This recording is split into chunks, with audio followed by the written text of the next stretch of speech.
Halo Sobat Ila, jumpa lagi dengan saya di Ila Normi Channel. Dalam beberapa pekan terakhir, jagat maya Indonesia digemparkan oleh temuan yang sangat mengejutkan sekali.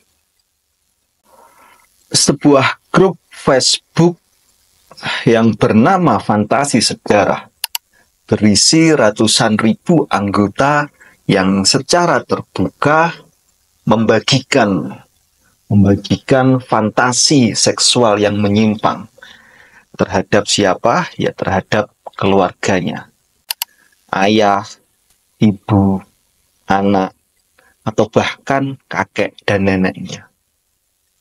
Dan yang lebih mengejutkan lagi, di dalam grup tersebut ada sebuah interaksi yang dimana interaksi tersebut itu bukan saling mengecam, tetapi di dalam grup tersebut interaksinya malah saling memvalidasi.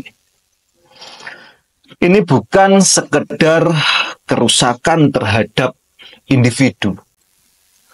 Ini bukan sekedar penyimpangan individu saja, tetapi ini adalah sebuah kerusakan yang kolektif, yaitu sebuah tanda yang dimana ada yang salah secara mendasar dalam sistem nilai yang mengatur masyarakat saat ini. Apakah ini sebagai bukti bahwasanya moral universal yang berbasis agama itu sangat diperlukan sekali di dalam masyarakat kita? Apakah ini sebuah kegagalan dari moralitas sekuler dan budaya kebebasan yang tanpa batas? Mari kita bedah fenomena ini dari tiga sisi, baik filsafat moral, psikologi manusia, dan sosial budaya. Mari kita bahas.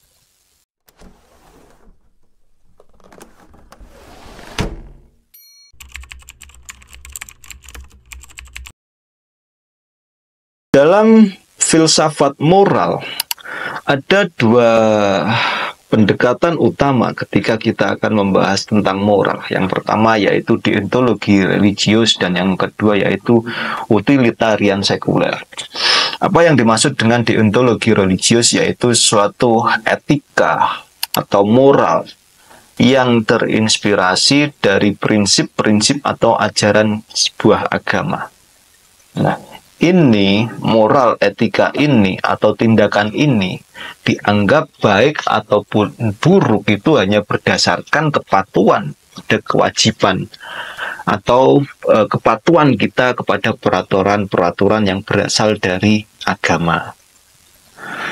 Baik dan buruk ini menurut deontologi religius ini tidak didasarkan konsekuensi atau hasilnya.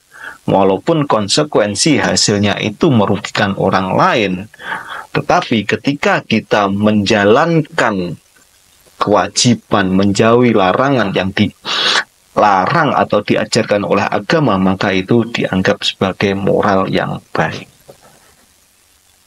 Kita masuk yang kedua, yaitu utilitarian sekuler. Di dalam utilitarian sekuler ini, moral itu ditentukan oleh konsekuensi. Jadi sebaliknya dari deontologi. Kalau deontologi tadi, moral itu dikatakan baik ketika dia menjalankan perintah agama walaupun konsekuensi atau hasilnya jelek untuk manusia. Tetapi utilitarian sekuler ini ditentukan oleh konsekuensi. Yang dimana pendekatan etika yang menyatakan bahwa tindakan yang paling baik itu adalah sesuatu yang menghasilkan kebahagiaan dan menghasilkan kemanfaatan atau kebahagiaan untuk siapa? Ya, kemanfaatan dan kebahagiaan untuk dirinya sendiri dan orang lain. Nah, sementara kata sekuler itu secara bahasa itu diartikan suatu pemisahan urusan agama dari urusan publik. Nah, dalam konteks ini, dalam konteks moral ini atau utilitarian sekuler ini merujuk pada prinsip-prinsip utilitarianisme tanpa melibatkan nilai-nilai atau pengaruh agama. Jadi ditinggalkan prinsip-prinsip yang mengandung agama. Selama konsekuensi, selama hasil itu memberi kebahagiaan kepada individu, kepada orang banyak, itu yang dianggap moral terbaik. Itu menurut utilitarian sekuler.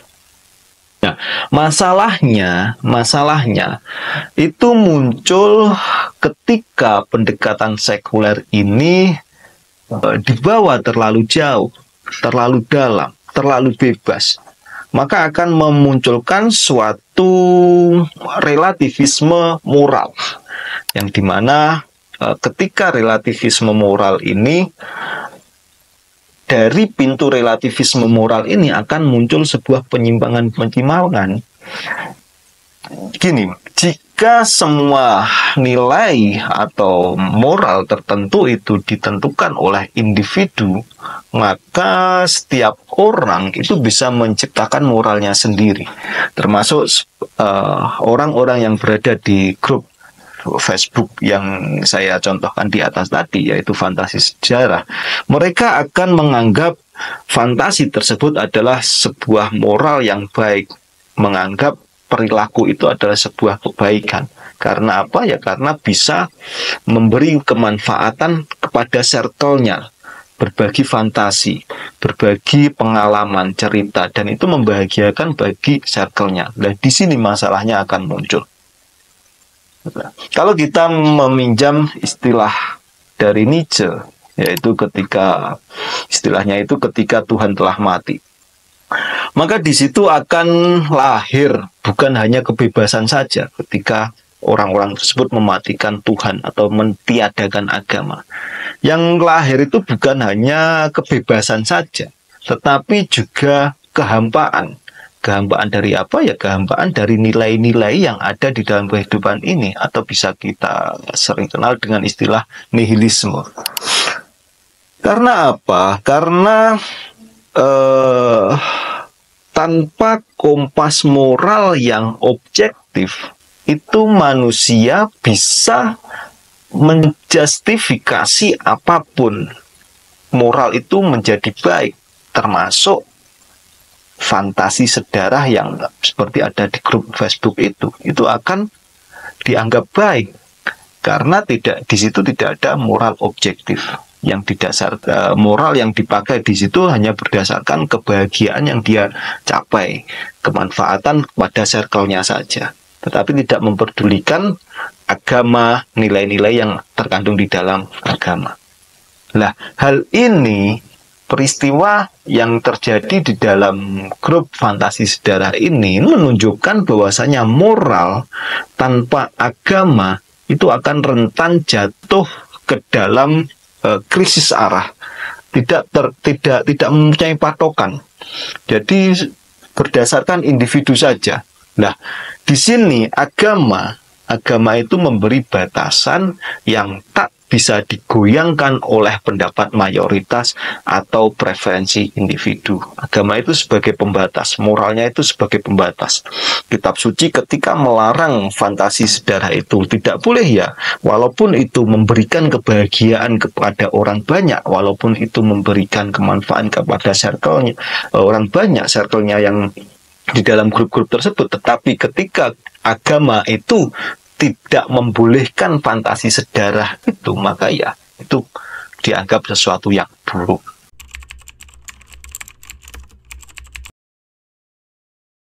Selanjutnya kita akan melihat orang-orang yang berada di grup Facebook fantasi sejarah ini dari keilmuan psikologi manusia. Menurut Sigmund Freud, jiwa manusia itu terdiri dari 3 struktur. Yang pertama, ID, ego, dan superego. Apa yang dimaksud ID? Yaitu adalah komponen kepribadian yang primitif dan naluriah. ID ini bagian dari ketidaksadaran yang berisi semua dorongan dan impuls, termasuk di dalamnya itu termasuk libido. atau sejenis energi seksual umum yang digunakan untuk segala sesuatu, mulai dari naluri bertahan hidup atau hingga apresiasi kepada sebuah seni. Selanjutnya, apa yang dimaksud dengan superego adalah bagian dari ketidaksadaran diri kita juga, yang dimana itu merupakan suara hati nurani. Dan superego ini adalah sumber kritik diri kita. Superego ini mencerminkan nilai-nilai moral masyarakat sampai taraf tertentu, hasil dari internalisasi nilai moral yang ada di dalam sosial budaya kita.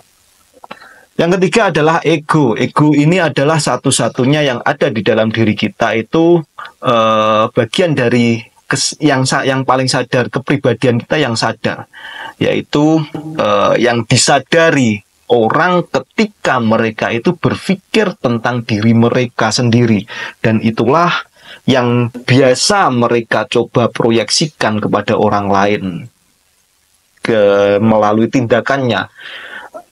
Idealnya itu begini, ego itu bekerja dengan akal dan bagian logis dari realistis kita. Itu idealnya ego seperti itu.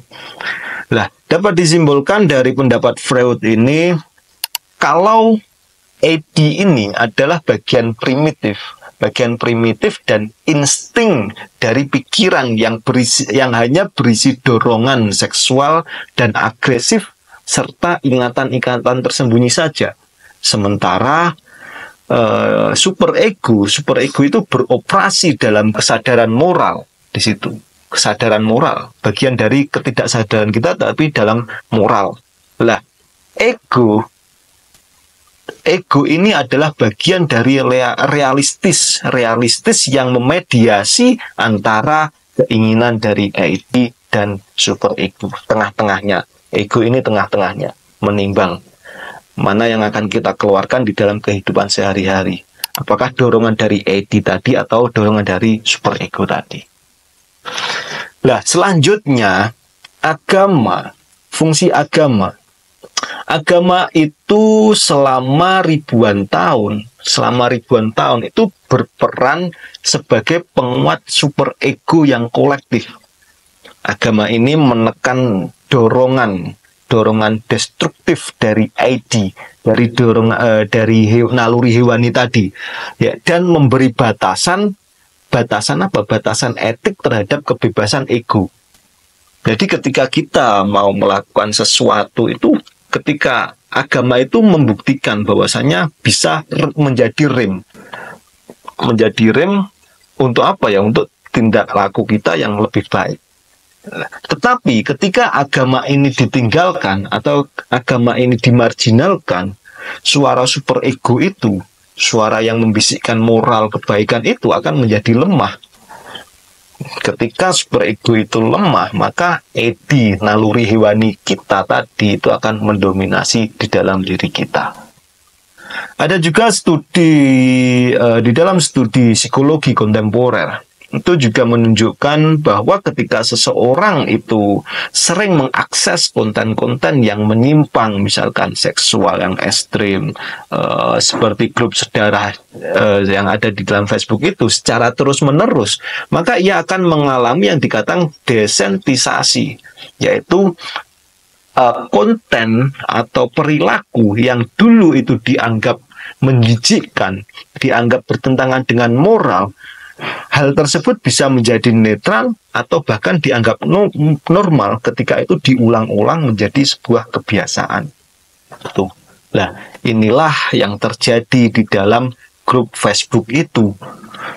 Kenapa? Ya, dunia digital itu menyediakan sebuah ruang eskalasi penyimpangan yang dimana dunia penyimpangan tersebut tidak dimungkinkan terjadi di dalam dunia nyata. Nah, komunitas yang menyimpang yang ada di dalam grup Facebook tersebut bisa saling menguatkan. Dan individu yang awalnya mungkin itu hanya penasaran saja, itu bisa berubah menjadi pelaku atau pendukung. Karena ya biasa tadi.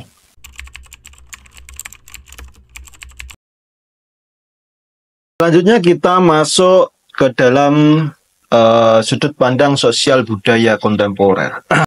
Budaya kontemporer mengagungkan suatu tindakan kebebasan individu, ekspresi diri, dan privasi itu menjadi sebuah mantra yang sangat suci sekali.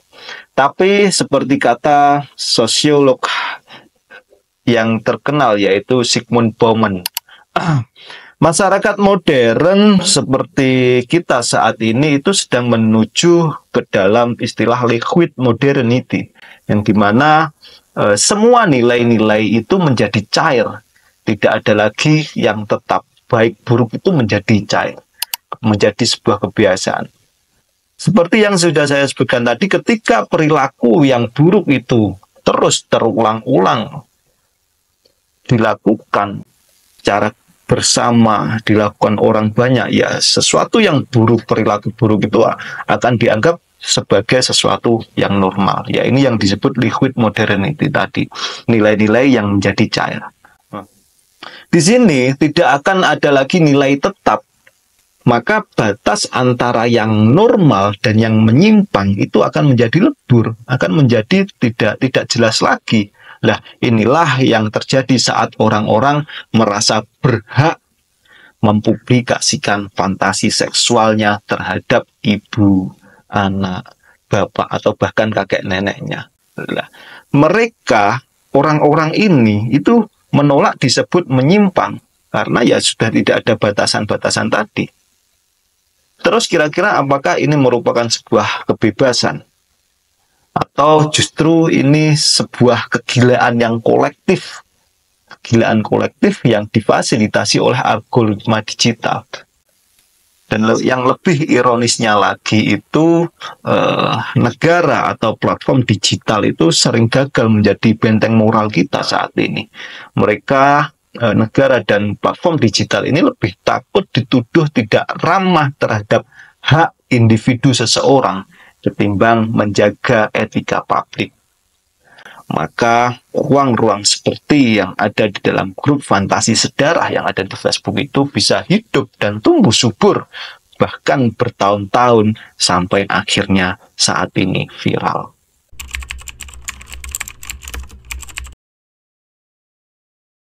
Fenomena yang terjadi seperti yang berada di grup Facebook fantasi sejarah ini seharusnya membuat kita semua itu reflektif, bukan hanya marah saja. Karena apa ya? Karena perilaku ini bukan sekedar ulah beberapa orang yang tidak waras saja, tetapi perilaku yang ada di dalam grup Facebook tersebut adalah cermin dari masyarakat kita yang sudah kehilangan fondasi moralnya. Nah, di sini agama dalam pengertian universalnya, agama itu bukan hanya mengatur hubungan manusia dengan Tuhannya saja, tetapi agama di dalam pengertian universalnya itu juga mengatur hubungan manusia dengan sesama manusia, bahkan manusia dengan dirinya sendiri. Agama ini juga menjaga manusia itu agar tetap menjadi manusia, tidak menjadi predator yang hanya didorong oleh syahwat tanpa batas. Kemudian muncul sebuah pertanyaan, apakah ini berarti semua orang yang ateis itu tidak bermoral? Tentu saja tidak. Tetapi perlu diketahui bahwasannya sejarah dan psikologi manusia itu menunjukkan bahwa masyarakat yang sepenuhnya sekuler tanpa nilai absolut itu sangat mudah sekali tergelincir dalam krisis etika dan kekurangan makna di dalam hidup.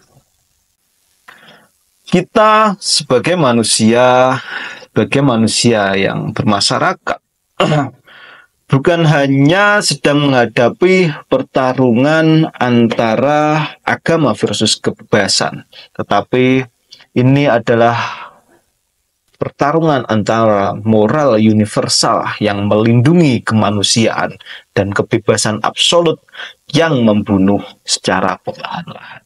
Oke Sobat Ila, masyarakat Indonesia itu sangat dikenal sekali ada sebagai masyarakat yang religius. Tapi religiusitas ini ketika tanpa pemahaman yang mendalam, tanpa sistem sosial yang menegakkan nilai-nilai bersama, dan tanpa keberanian melawan penyimpangan, maka religiusitas ini hanya akan menjadi sebuah label yang kosong saja. Kita sebagai masyarakat Indonesia butuh lebih dari sekedar kegeraman viral untuk dalam menghadapi yang ada di dalam grup Facebook ini. Kita butuh kebangkitan etika publik, pendidikan moral berbasis nilai transenden, dan sistem digital yang berpihak pada kewarasan kita semua. Dan di atas itu semua, kita harus berani berkata bahwasanya dunia yang bebas tanpa Tuhan dan tanpa nilai yang mutlak bukanlah dunia yang akan menjadi lebih baik. Tetapi dunia yang bebas tanpa Tuhan dan nilai-nilai yang mutlak, mungkin dunia itu akan cepat hancur. Terima kasih sudah menyimak. Demikian dari saya. Jumpa lagi di video selanjutnya.